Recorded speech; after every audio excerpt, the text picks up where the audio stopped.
PSM Makassar menjadi satu-satunya tim di Pulau Sulawesi yang bermain di kompetisi tertinggi.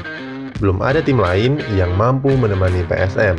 Juku Eja menjadi tim yang paling kuat, karena sejak dulu budaya sepak bola di Makassar memang sudah mengagumkan. Video ini dipersembahkan oleh Peptalk Jersey, sebuah brand yang bisa bikin jersey eksklusif untuk tim kamu. Sudah dipercaya dari mulai anak SMP, SMA, mahasiswa, komunitas, kantor, dokter, TNI, dan lain-lain. Buka aja Instagram peptalk.jersey.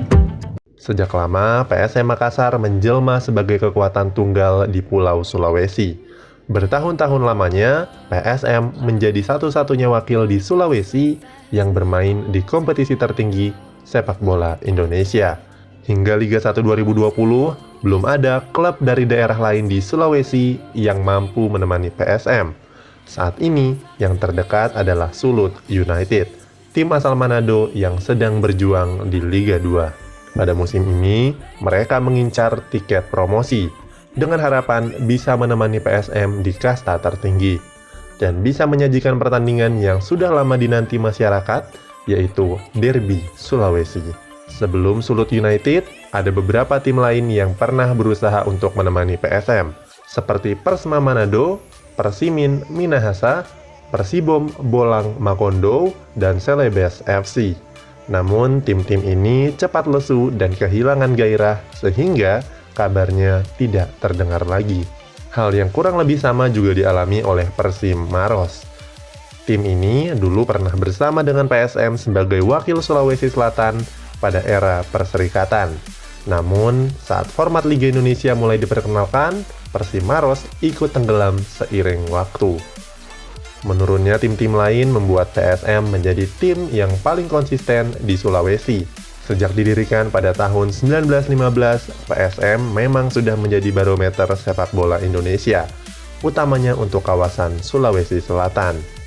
Budaya sepak bola di PSM juga mencerminkan bagaimana olahraga ini dimaknai oleh masyarakat Sulawesi. Di Makassar, sepak bola sudah membumi sejak masa penjajahan. Ketika Indonesia mulai merdeka, perkembangan sepak bola di Sulawesi Selatan juga ikut membaik.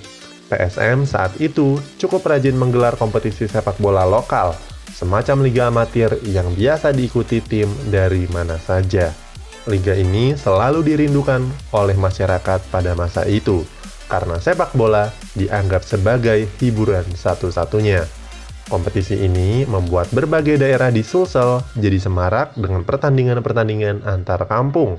Apalagi setiap tim yang bertarung selalu punya semangat untuk mewakili wilayahnya masing-masing. Kompetisi PSM ini dibagi menjadi 4 divisi.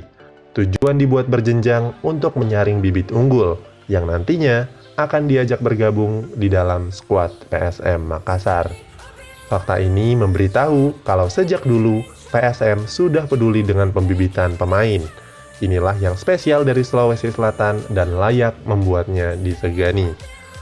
Dari hasil kompetisi, PSM pun bisa memiliki banyak pemain potensial dan berbakat. Banyak diantaranya bahkan menjadi andalan timnas Indonesia pada era seperti Harry Chong, Malui Sailan, dan sang legenda Ramang. Periode awal kemerdekaan adalah masa ketika sepak bola di Sulawesi Selatan begitu dipuja dan diminati. Konon, para pemain PSM saat itu sampai rela tidak dibayar, karena perlakuan masyarakat kepada para pemain sudah layaknya seorang bangsawan. Tingginya minat sepak bola dan dukungan yang besar membuat PSM mampu bertahan sampai hari ini. Faktor ini juga yang membuat Juku Eja berbeda jika dibandingkan tim-tim lain di Sulawesi. Bahkan saat ini, The Maxmen, kelompok supporter mereka termasuk di antara yang paling fanatik di Indonesia. PSM juga masih cukup sering melakukan pencarian bakat. Terakhir, penghujung 2017, PSM mencari bakat pesepak bola bukan hanya di Pulau Sulawesi, tapi juga di kawasan Indonesia Timur yang mencakup Maluku dan Nusa Tenggara Timur. Secara prestasi, PSM punya catatan yang cukup apik di panggung sepak bola nasional. Pernah menjadi juara perserikatan sebanyak 4 kali, kampiun Indonesia pada musim 2000, dan menjuarai Piala Indonesia 2018. Dengan semua torehan dan sejarah yang dimiliki oleh PSM, sulit untuk tidak mengatakan kalau Pulau Sulawesi sudah punya seorang raja, dan raja itu adalah PSM Makassar.